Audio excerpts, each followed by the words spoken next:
दोस्तों, आज की कहानी एक ऐसे इंसान के बारे में है जो बहुत ही कमाल का हत्यारा है। वो ना तो किसी पर विश्वास करता और हर किसी को धोखा भी दे देता है। उसकी एक खास बात है, वो बातें कम अपना दिमाग ज्यादा चलाता है। जब वो अपनी तलवार घुमाता है तो लाशों के ढेर लग जाते हैं। इस कहानी में विश्वास और भरोसा नाम की कोई चीज नहीं है, क्योंकि जिसने भी किसी के ऊपर किया तो समझो मर गया। मैं वादा करता हूँ, अगर आप इस सीरीज को देखना शुरू करोगे तो खत्म किए बिना रह ही नहीं पाओगे, क्योंकि नैरो है ही ऐसा जिंदा दिल इंसान। कहानी की शुरुआत होती है एक सुनसान बंजर एरिया से, जहां दूर दूर तक कोई भी नहीं था सिवाय एक आदमी के, जिसका नाम है नैरो। इस समय किसी ने इसके गले में रस्सी बांधकर नीचे एक पत्थर रखा हुआ था, ताकि जब ये थक जाए तो इसका किस्सा ही खत्म हो जाए। अब नैरो मन मन में यही सोच रहा था कि अगर सुख भरी जिंदगी जीना चाहते हो तो कभी भी बच्चे पैदा मत करना, वरना तुम्हारी जिंदगी भी नरक बन जाएगी। लेकिन तभी उसके पास एक लड़की आती है, जिसको देखकर नैरो उससे हेल्प मांगता है। लेकिन जब वो बिल्लू काणी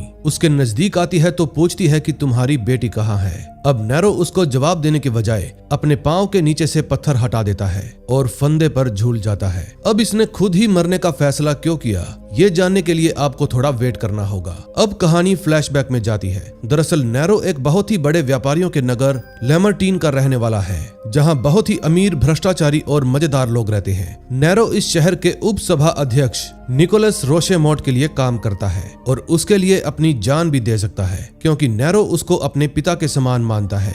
रोशेमोट के लिए कुल 7 लोग काम करते हैं, लेकिन नैरो का कोई तोड़ नहीं। नैरो का एक ही सपना है कि रोशेमोट के साथ उनकी दावत में बैठना, वो भी उनके खुद के न्योते पर। यह है हॉर्टेंस, नैरो के मालिक की बेटी, यानी कि रोशेमोट की बेटी। कुछ दिन पहले इसके मंगेतर की डेथ हो गई थी, इसलिए ये बहुत ज्यादा दुखी है। इसका मंगेतर यहाँ के राजा का बेटा था। दरअसल कुछ दिन पहले इनके इलाके में कुछ पश्चातापी घुस आए थे, जिनका मानना था कि हर चीज के लिए अगर ईश्वर का धन्यवाद ना किया जाए तो ईश्वर जीना मुश्किल कर देते हैं, जैसे काल पड़ जाना।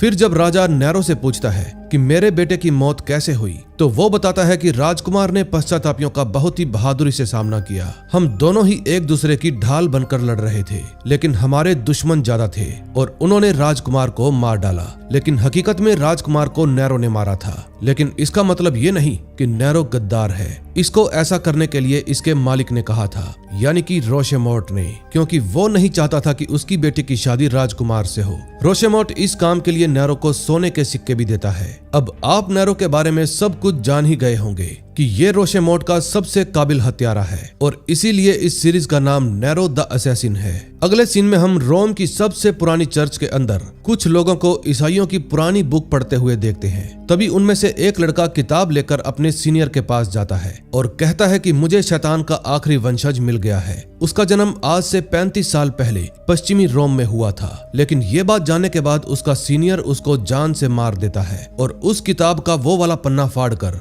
एक लड़की के पास ले जाता है, जो कि कोई और नहीं बल्कि वही बिल्लू काणी थी। और जिस इंसान की ये लोग बात कर रहे थे वो नैरो था। तभी नेक्स्ट डे सभा अध्यक्ष उप सभा अध्यक्ष को मिलने के लिए बुलाते हैं और कहते हैं कि मैं जानता हूँ तुमने खुद राजकुमार को मरवाया है, ताकि तुम अपनी बेटी का रिश्ता सैगियोर के राजकुमार से कर सको। रोशेमोट कहता है कि सैगियोर का राजकुमार अभी छोटा है और अगर मेरी बेटी की शादी उससे हो गई तो हम उसको बहला फुसला कर कुछ भी करवा सकते हैं। लेकिन सभा अध्यक्ष उसको कहता है कि इससे तुम बहुत पावरफुल हो जाओगे और मैं ऐसा बिल्कुल भी होने नहीं दूंगा। फिर ये धमकी देकर वो चला जाता है। तभी रात होते ही नैरो एक अय्याश खाने में जाता है ताकि अपनी हवस मिटा सके। इस समय बिल्लू काणी भी वहीं पर मौजूद थी, जो कि नैरो को ही सूंघते सूंघते यहाँ पर आ गई थी। फिर वो नैरो के मालिक रोशेमोट के पास जाती है ताकि उससे एक सौदा कर सके।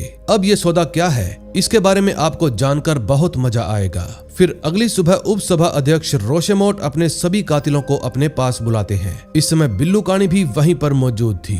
फिर रोशेमोट कहता है कि हमें सभा अध्यक्ष को खत्म करना होगा, लेकिन नैरो कहता है कि हम 7 लोगों के लिए ये काम इम्पॉसिबल है, क्योंकि उनके आसपास बहुत सारे सैनिक मौजूद रहते हैं। तभी बिल्लू काणी के कहने पर रोशेमोट ये काम ट्रोसो को सौंप देता है। तभी कुछ घंटों बाद पूरे इलाके में शोर मच जाता है कि सभा अध्यक्ष की मौत हो गई है। जब ये बात नैरो को पता चलती है तो वो सीधा ट्रोसो के पास पहुंच जाता है, लेकिन उसकी तो हालत बहुत ज्यादा खराब थी। उसको लगातार खांसी हो रही थी और नाक से खून भी बह रहा था। फिर नैरो उससे पूछता है कि तुमने अकेले ये काम कैसे कर दिखाया, जबकि ये काम तो हम 7 लोगों के लिए भी बहुत मुश्किल था। फिर ट्रोसो बताता है कि वो काणी आंख वाली डायन है, उसने मेरे साथ एक रिचुअल किया और मैं सीधा सभा अध्यक्ष के कमरे में पहुंच गया। ये बात सुनकर नैरो वहां से चला जाता है। फिर अगले दिन सब लोग सभा अध्यक्ष के फ्यूनरल में जाते हैं और रोशेमोट को नया सभा अध्यक्ष बनने की बधाई देते हैं। फिर वहां से जाते वक्त रोशेमोट नैरो को कहता है कि जश्न की तैयारी करो, आज तुम मेरी दावत में खाना खाओगे। अब दावत का इनविटेशन पाकर नैरो बहुत ही ज्यादा खुश हो जाता है, क्योंकि यही तो वो चाहता था कि अपने मालिक के साथ एक ही टेबल पर बैठकर खाना खाए। फिर जब शाम को नैरो दावत में जाने के लिए तैयार हो रहा था तो एक आदमी उसके पास एक बॉक्स लेकर आता है और कहता है कि सभा अध्यक्ष ने तोहफा भेजा है। फिर जब नैरो उसको खोलकर देखता है तो उसको उसमें एक चैन मिलती है। फिर नैरो बिना सोचे समझे उस चैन को तोहफा समझकर अपने गले में पहन लेता है। फिर रात को जब वो दावत में जाता है तो उसको छुरी कांटों से खाना ही नहीं आता, लेकिन तभी वहां पर बाप बेटी में कहासुनी हो जाती है, क्योंकि रोशेमोट की बेटी को शक हो गया था कि उसके मंगेतर को उसके पिता ने ही मरवाया है। इसलिए वो कहती है कि मैं हरगिज वहां पर शादी नहीं करूंगी जहां पर आप मेरी शादी करवाना चाहते हैं। फिर जब वो दावत के बीच में से उठ के चली जाती है तो सभा अध्यक्ष कहते हैं कि दावत खत्म हुई, सब लोग जाओ यहाँ से, लेकिन नैरो तुम यहीं पर बैठो। फिर नैरो कहता है मालिक कहिए क्या काम है, आपके लिए तो जान भी हाजिर है। फिर रोशेमोट कहता है कि सभा अध्यक्ष को मारने के लिए उस काणी ने तुम्हें मांगा है। नैरो पूछता है कि मुझे उसके साथ सोना होगा या उसके लिए किसी को मारना होगा। रोशेमोट कहता है कि मैं भी नहीं जानता, प्लीज मुझे माफ कर देना।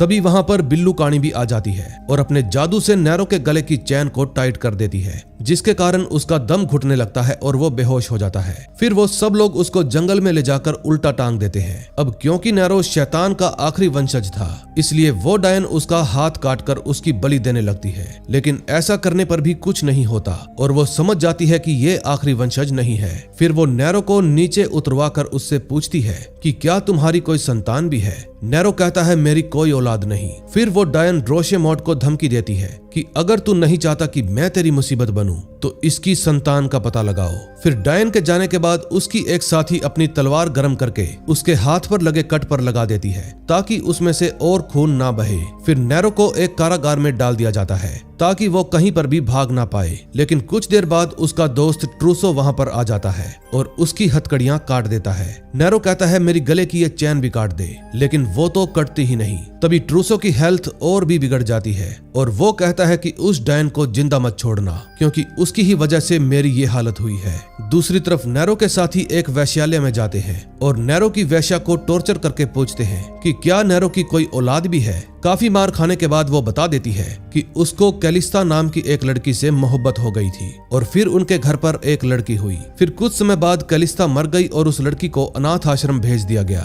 अब इससे पहले कि कोई और उस अनाथ आश्रम में जाता, नैरो खुद वहां पर पहुंच जाता है और हारोस नाम के आदमी से पूछता है कि मेरी बेटी कहाँ है। एक डायन उसको मारने के लिए आ रही है। फिर हारोस कहता है कि अब अचानक तुम्हारा प्यार कैसे जाग गया। फिर जब दोबारा पूछने पर भी नैरो सेम बात बताता है तो होरास कहता है कि डायन जैसी कोई चीज नहीं होती, हमने तो आज तक नहीं देखी। फिर नैरो उसको आप बीती सारी कहानी बताता है और विश्वास दिलाने की कोशिश करता है कि डायन सच में होती है, लेकिन होरास को उसकी एक भी बात पर विश्वास नहीं होता। फिर होरास नैरो को अपने साथ एक रूम में लेकर जाता है और धोखे से वहां पर बंद कर देता है। इतने में कोई शख्स वहां का दरवाजा पीटने लगता है। नैरो कहता है देख भाई, प्लीज मेरा दरवाजा खोल दे, वो आ गई है। लेकिन होरास उसकी बात नहीं मानता और देखने के लिए चला जाता है कि कौन आया है। इस वक्त वहां पर सच में वही डायन आई हुई थी और वो होरास से नैरो की बेटी के बारे में पूछती है। अब होरास को भी विश्वास हो जाता है कि नैरो सच बोल रहा था, लेकिन तभी वो डायन जबरदस्ती अंदर आ जाती है और होरास को रजिस्टर चेक करने के लिए कहती है। इतने में नैरो अपने चाकू की हेल्प से दरवाजा खोल लेता है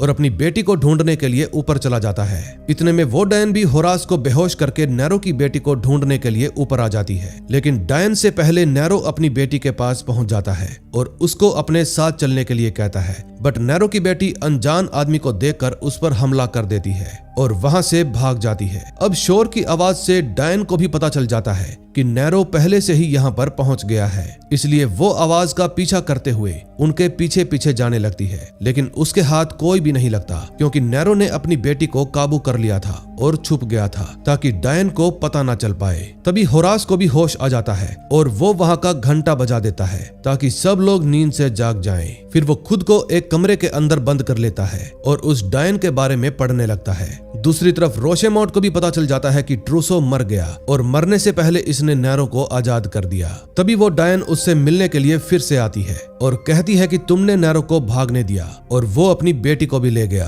अब तू उसको पकड़ने में मेरी हेल्प करेगा। रोशेमोट कहता है कि तुम नैरो को फ्लावर समझती हो क्या, फायर है वो। लेकिन तभी इतने में नैरो भी वहां पर आ जाता है और कहता है कि मैं तुमसे अपनी बेटी का सौदा करने आया हूँ। सबसे पहले इस फंदे को निकालो और 10,000 सोने की मोहरें भी दो, साथ में एक नाव भी, और फिर तुम लड़की को ले सकते हो। लेकिन डायन उसको फिर से तड़पाने लगती है और पूछती है कि कहाँ है वो लड़की। फिर तड़पते वक्त नैरो कहता है बताता हूँ। ये बात सुनकर डायन उसको छोड़ देती है। तभी नैरो खड़ा हो जाता है और एक कांटा उठाकर डायन का काम तमाम कर देता है। फिर वो रोशेमोट को कहता है देखा, मैं किसी भी चीज को हथियार बना सकता हूँ। इसने तो सबकी नाक में दम कर रखा था, लेकिन तुम इसके मरने पर उदास क्यों हो? शायद तुमको इसके मरने का दुख हो रहा है। दरअसल इन सब लोगों को डायन के मरने का दुख नहीं था, क्योंकि इनको टेंशन थी नैरो की, क्योंकि रोशेमोट ने नैरो को धोखा दिया था, इसलिए अब नैरो उससे अपना बदला लेगा। फिर रोशेमोट अपने कातिलों को नैरो को मारने का ऑर्डर देता है, लेकिन नैरो अपनी फुर्ती दिखाकर खिड़की से कूदकर पानी में छलांग लगा देता है।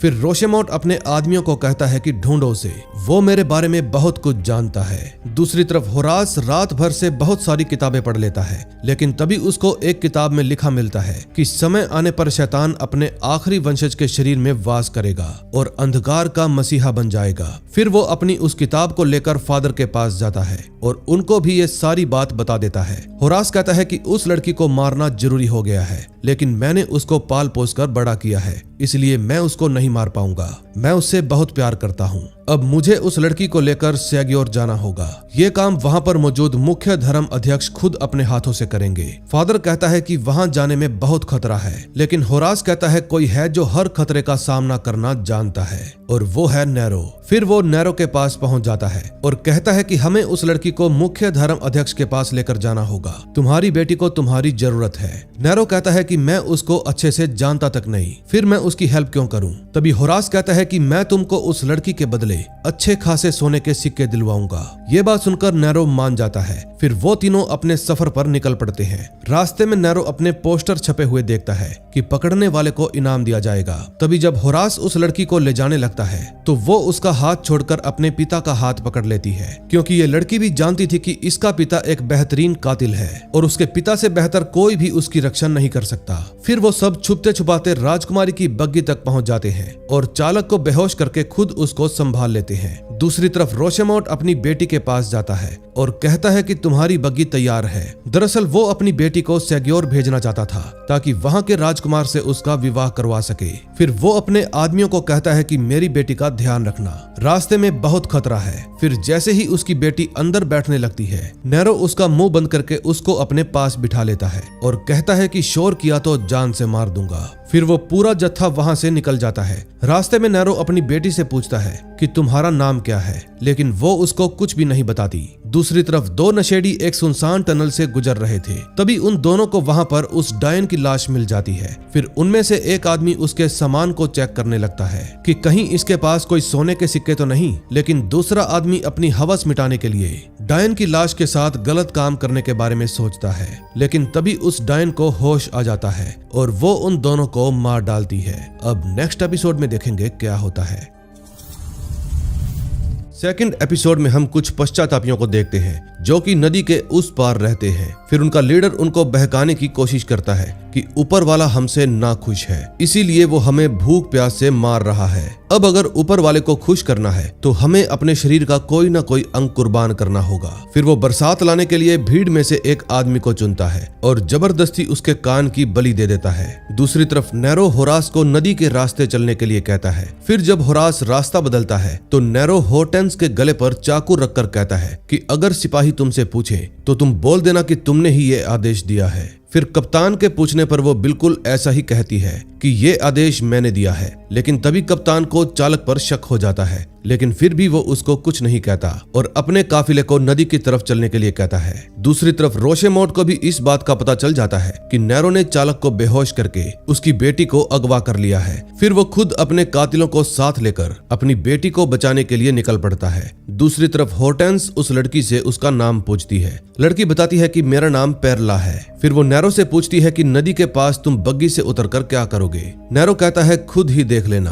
तभी उनकी बग्गी रुक जाती है और जब नैरो पूछता है कि क्यों रोकी तो कप्तान उसको निशाने पर ले लेता है, यानी कि नैरो का भांडा फूट गया था। फिर कप्तान उन तीनों को बंदी बना लेता है। फिर नैरो कप्तान को बताता है कि हमारा मालिक बुरा आदमी है, उसी ने अपने होने वाले दामाद की हत्या करवाई और डायन के साथ सौदा भी किया, लेकिन कप्तान को उसकी बात पर विश्वास ही नहीं होता। इतने में वहाँ पर रोशेमोट भी आ जाता है। नैरो कहता है प्लीज मेरी बात मानो, मैं सच बोल रहा हूँ। रोशेमोट ने ही तुम्हारे दोस्त और इसके मंगेतर को मरवाया है। यकीन नहीं आता तो तुम उसको बोल देना कि तुम मुझे सीधा दंडनायक को सौंपोगे। फिर जब कप्तान उसकी एक भी बात नहीं मानता तो होरास कहता है कम से कम इस बच्ची को तो छुपा दो। इतने में रोशेमोट भी वहाँ पर आ जाता है और कहता है कि नैरो को बंदी बना लो, लेकिन कप्तान कहता है कि मालिक अगर आप बुरा ना मानो तो मैं इसको सीधा दंडनायक के आगे पेश करना चाहता हूँ। रोशेमोट कहता है कप्तान तुम्हें जो काम सौंपा गया है तुम वही करो, फालतू के झमेले में मत पड़ो। तभी रोशेमोट की बेटी कहती है कि नैरो ने बताया है कि आपने ही मेरे मंगेतर को मरवाया है। नैरो कहता है बिल्कुल, और मैंने उसके बगल में छुरा घोपा था। उसके बदले में मुझे सोने की मोहरें भी मिली थी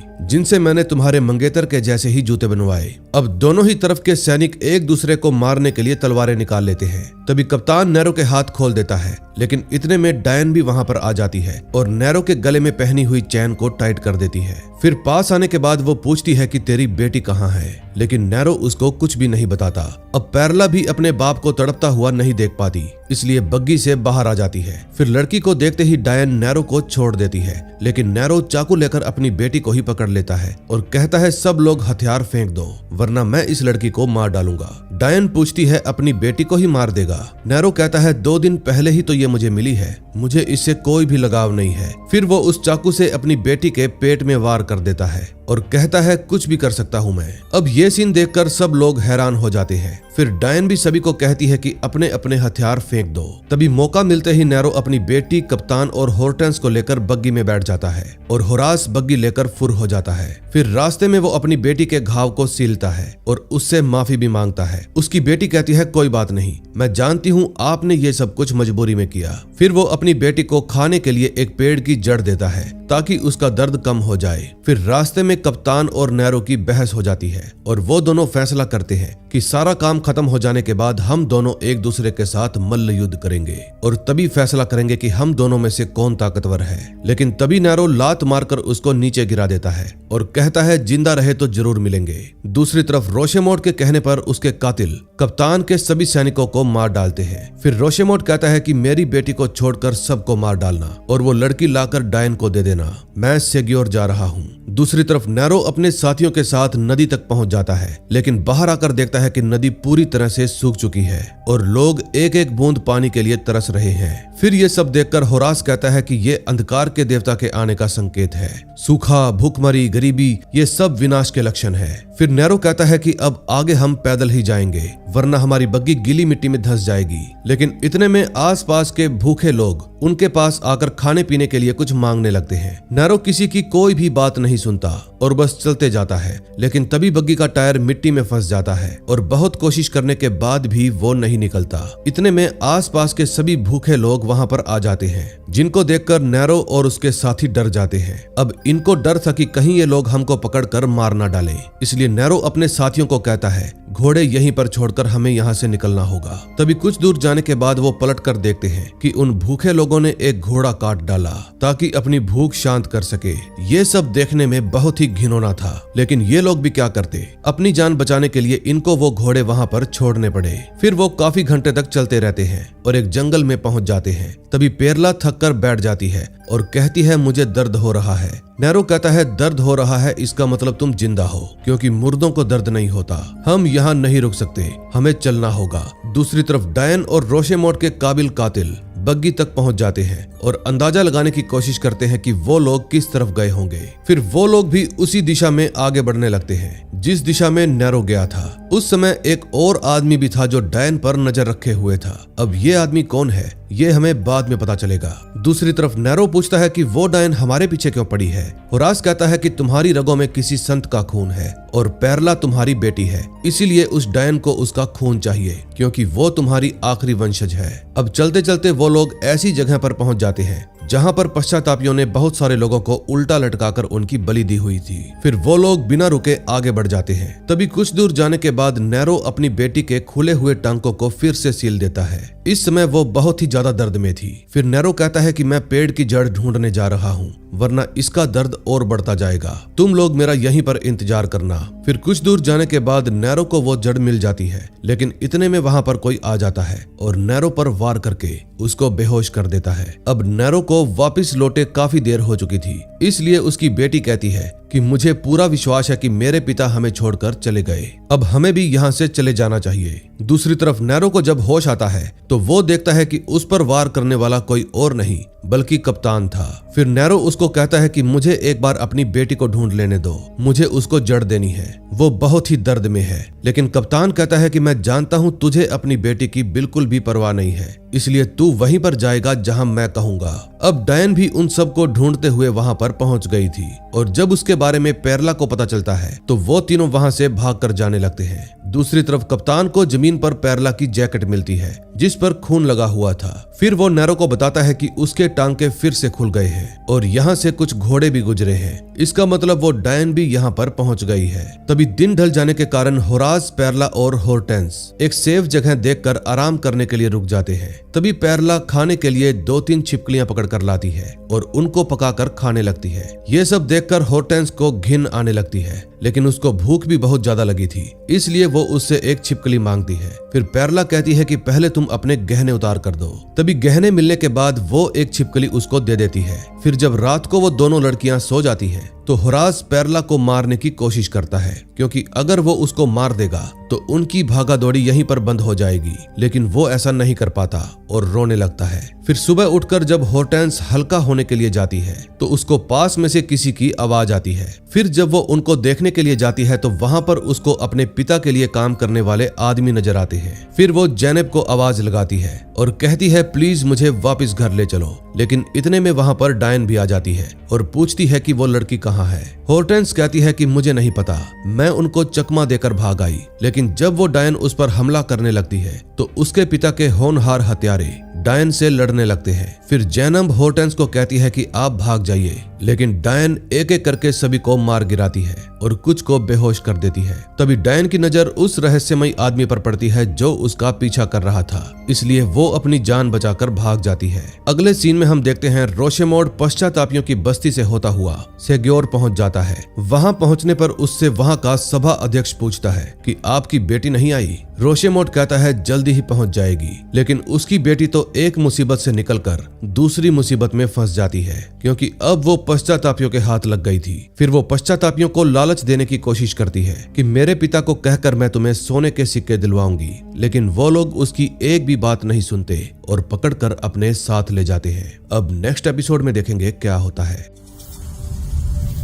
थर्ड एपिसोड में हम देखते हैं पश्चातापियों का सरदार उन सबको उल्टी सीधी पट्टी पढ़ाकर बहकाने की कोशिश कर रहा था, जैसे कि ईश्वर दयालु है, सबको माफ कर देते हैं, लेकिन बदले में उनको अपने शरीर का कोई अंग काट कर देना पड़ता है। ऐसी ऐसी बातें करके ही उसने पूरे कबीले को मैनिपुलेट किया हुआ था। तभी मौका देखकर अपने इना मीना डिका वहां से खिसकने की कोशिश करते हैं, लेकिन सरदार चिल्लाकर कहता है कि किससे पूछकर तुम लोग जा रहे हो। तभी उसके आदमी होरास और होर्टेंस को पकड़ लेते हैं, लेकिन पेरला भाग जाती है और किसी बिल्डिंग में जाकर छुप जाती है। दूसरी तरफ सरदार होरास को कहता है हम सब भूख से आधे हो गए हैं और तू अभी भी हट्टा कट्टा है, कहाँ है तेरी कुर्बानी? पश्चाताप तो तुझे भी करना पड़ेगा। फिर वो होर्टेंस पर बुरी नजर डालने लगता है। तभी होर्टेंस अपने पिता के बारे में बताते हुए कहती है कि तुम्हें उनका खौफ खाना चाहिए, वरना उनका गुस्सा तुम्हारी इन लंगड़े लूलों की फौज को तबाह कर देगा। ये बात सुनकर गंजू को गुस्सा आ जाता है और वो अपनी होने वाली राजकुमारी को थप्पड़ मार देता है। फिर राजकुमारी उसको अपने गहने उतार कर देती है, लेकिन गंजू कहता है कि मुझे गहने नहीं,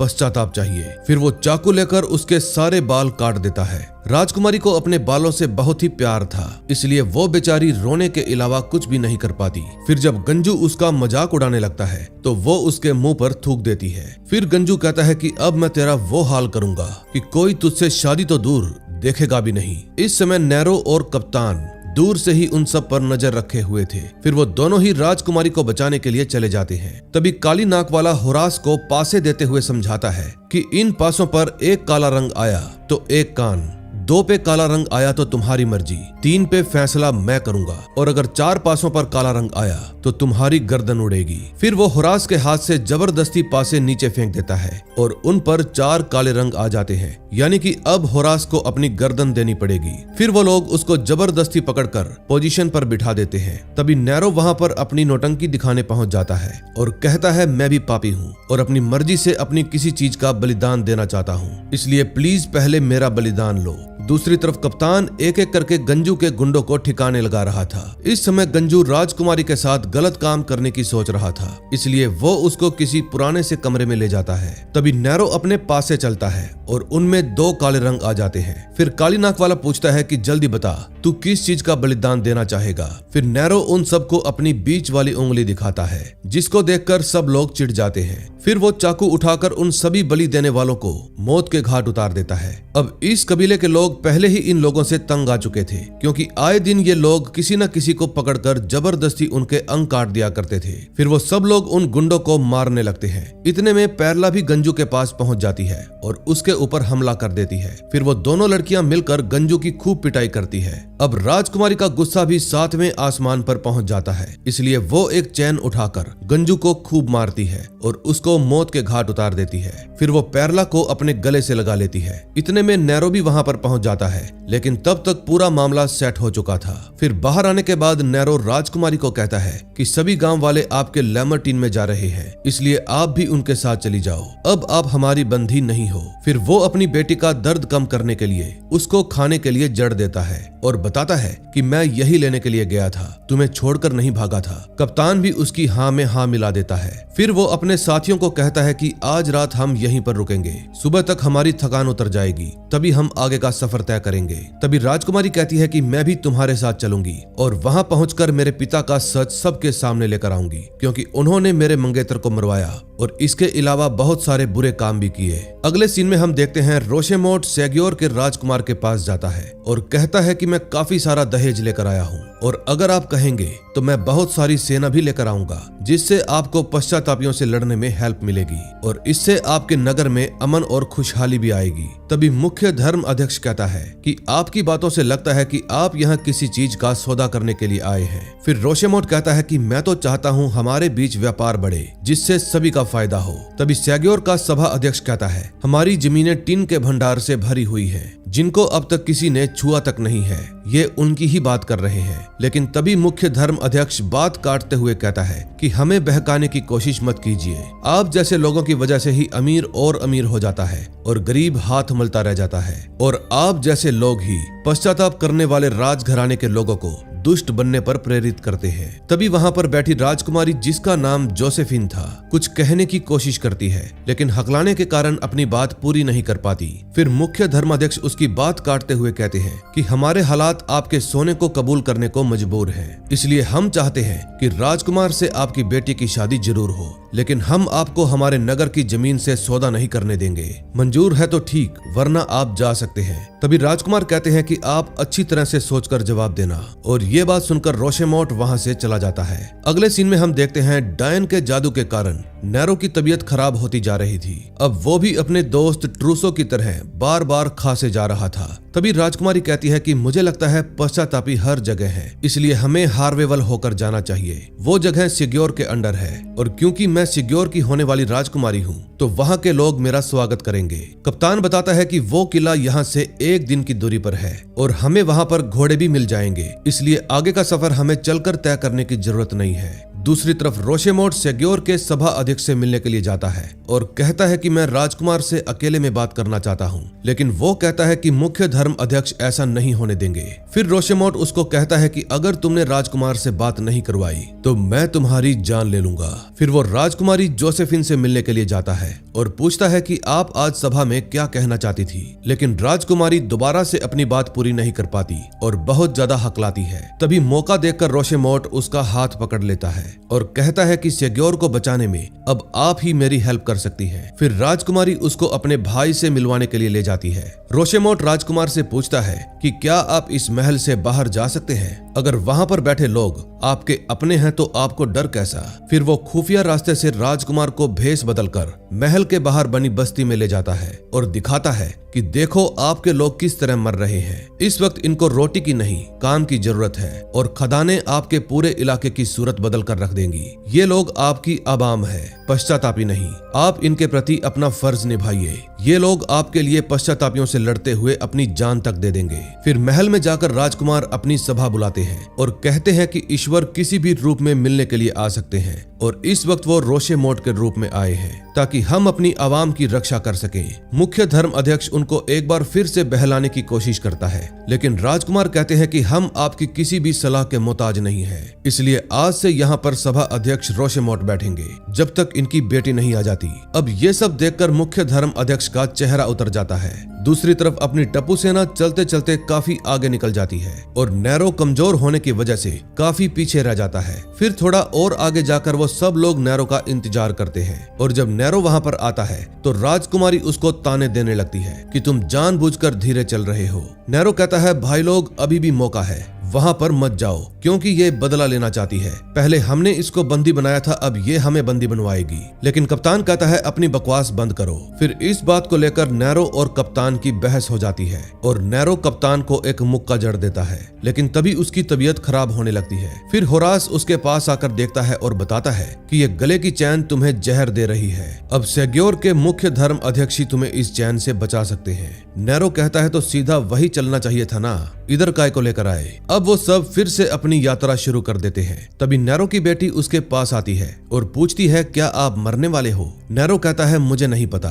फिर नैरो होरास से आवाज लगाकर पूछता है कि ये हार कब तक मुझे मार देगा, लेकिन वो भी कहता है मैं नहीं जानता। अब अपने पिता को दर्द में देखकर वो लड़की उसको वही जड़ आधी तोड़कर खाने के लिए देती है और कहती है कि हम दोनों आधा आधा खा लेते हैं ताकि हम दोनों को ही दर्द ना हो। अब नेक्स्ट एपिसोड में देखेंगे कि इनका ये सफर कहां पर जाकर रुकता है। दोस्तों सीरीज अच्छी लग रही है तो प्लीज सब्सक्राइब का बटन जरूर दबाएं।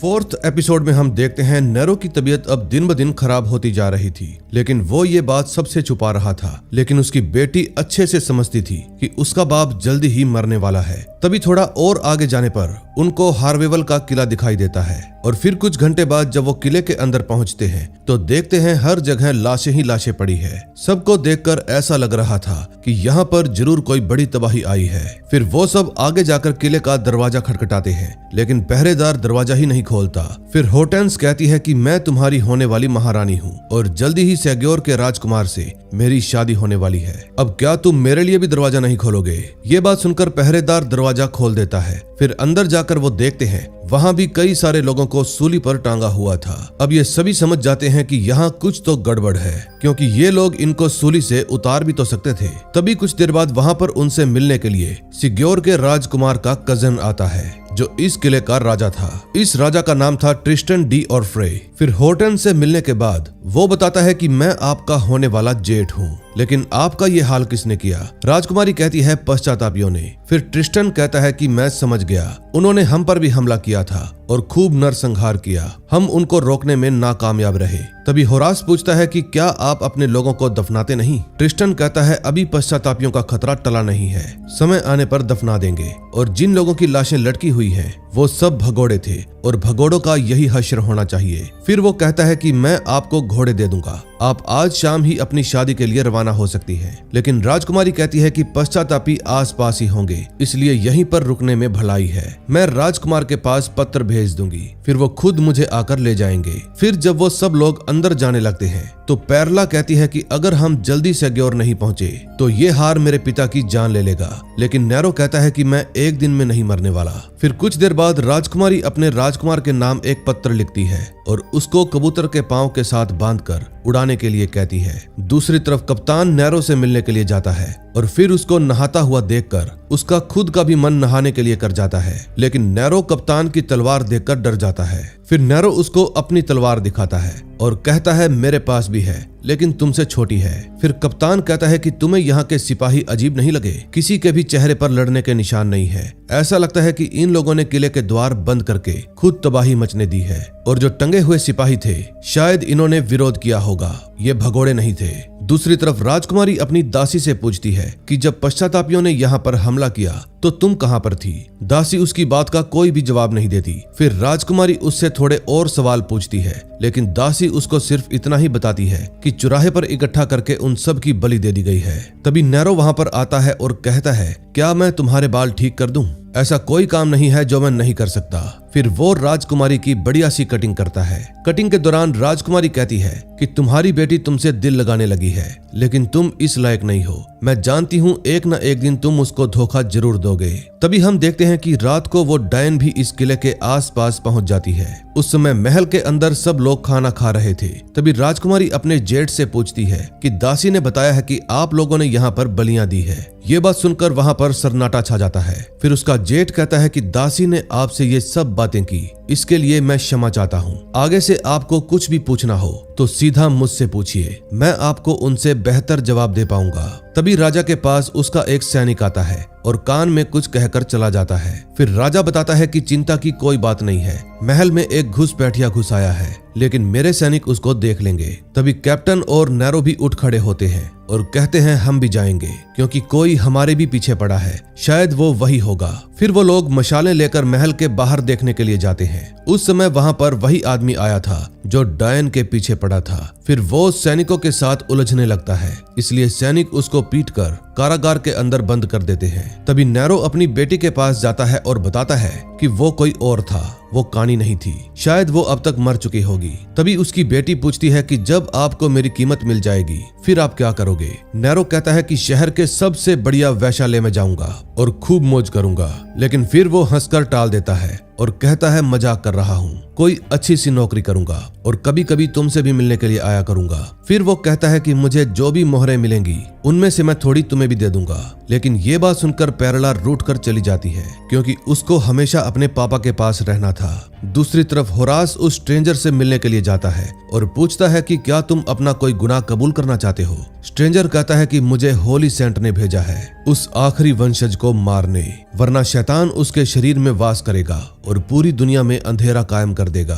अब मुझे बताओ कि वो वंशज कौन है। होरास कहता है एक बच्ची है और यहीं पर है। अगले सीन में हम देखते हैं सेग्योर के अंदर एक सड़ी हुई लाश लाई जाती है। उस समय रोशेमोड जमीन के एग्रीमेंट पर साइन कर रहा था, जिसमें लिखा था कि वो हर महीने जमीन का कर दिया करेगा। तभी वहां पर एक सैनिक आता है और कहता है कि आप दोनों को मुख्य धर्म अध्यक्ष ने बुलाया है। फिर जब वो दोनों उसके पास जाते हैं तो रोशेमोड उस सड़ी हुई लाश को देखकर समझ जाता है कि ये तो उसके तलवारबाज ट्रूसो की डेड बॉडी है, जो कि पूरी तरह सड़ गई है।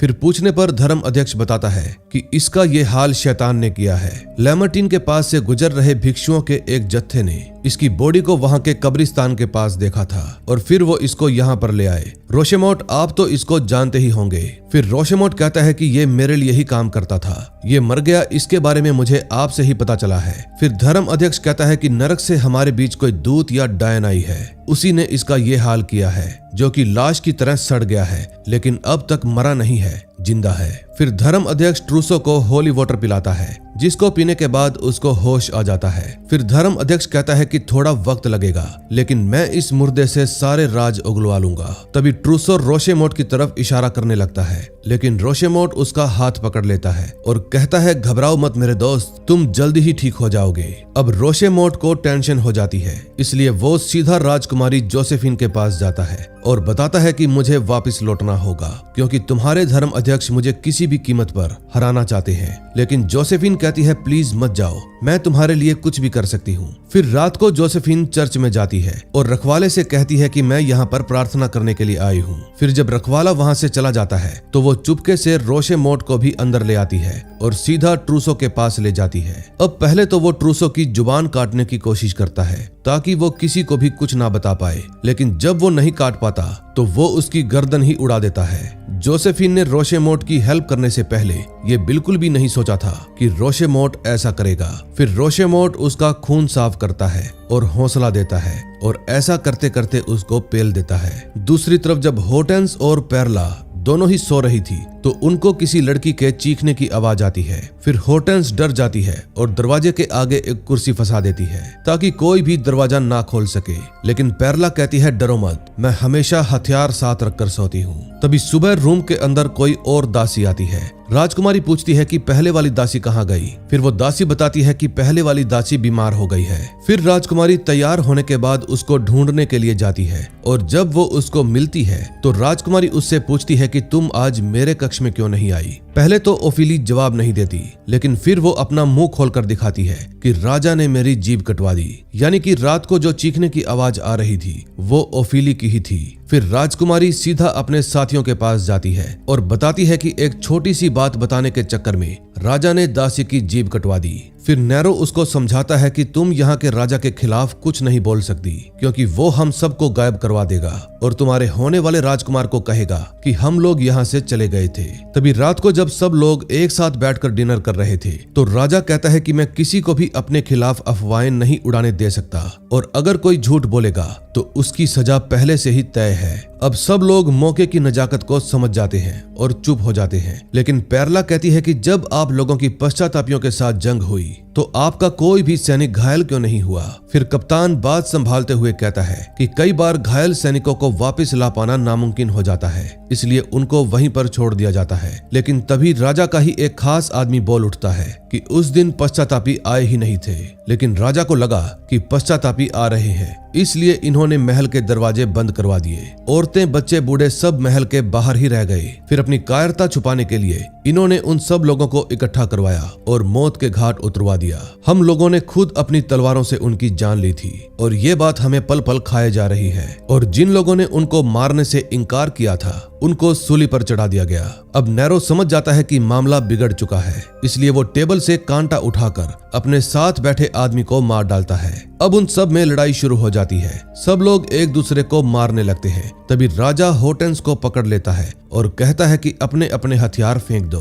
फिर नैरो होरास को कहता है कि मेरी बेटी को नीचे ले जाओ, इसको मैं संभालता हूँ। दूसरी तरफ 3 सिपाही स्ट्रेंजर को मारने के लिए जाते हैं, लेकिन स्ट्रेंजर तो उन तीनों को ही मारकर वहां से भाग जाता है। तभी हम देखते हैं कि राजा होटेंस को पकड़कर अपनी खुफिया टनल के अंदर ले जाने लगता है, लेकिन नैरो और कप्तान उसके पीछे पीछे ही जाने लगते हैं। तभी अचानक से दबे पांव वहां पर ओफिली आ जाती है और एक कैंची से राजा को मार डालती है। फिर राजा भी मरते मरते उसको मार डालता है और वो दोनों एक दूसरे की जान ले लेते हैं। दूसरी तरफ वो स्ट्रेंजर होरास के सामने आ जाता है। फिर होरास पेरला को पकड़ लेता है और कहता है कि तुम ऊपर वाले से प्रार्थना करो कि वो तुम्हारे गुनाहों को माफ कर दे, तुम्हें बस थोड़ा सा ही दर्द होगा। फिर जैसे ही वो स्ट्रेंजर पेरला को मारने के लिए अपनी तलवार उठाता है, वहां पर वो डायन आ जाती है और स्ट्रेंजर को मार गिराती है। लेकिन तभी वो स्ट्रेंजर फिर से उठ खड़ा होता है, इसलिए डायन पेरला को कहती है कि तुम यहाँ से भाग जाओ। फिर डायन और स्ट्रेंजर दोनों में ही लड़ाई शुरू हो जाती है। तभी पेरला वहां से भागकर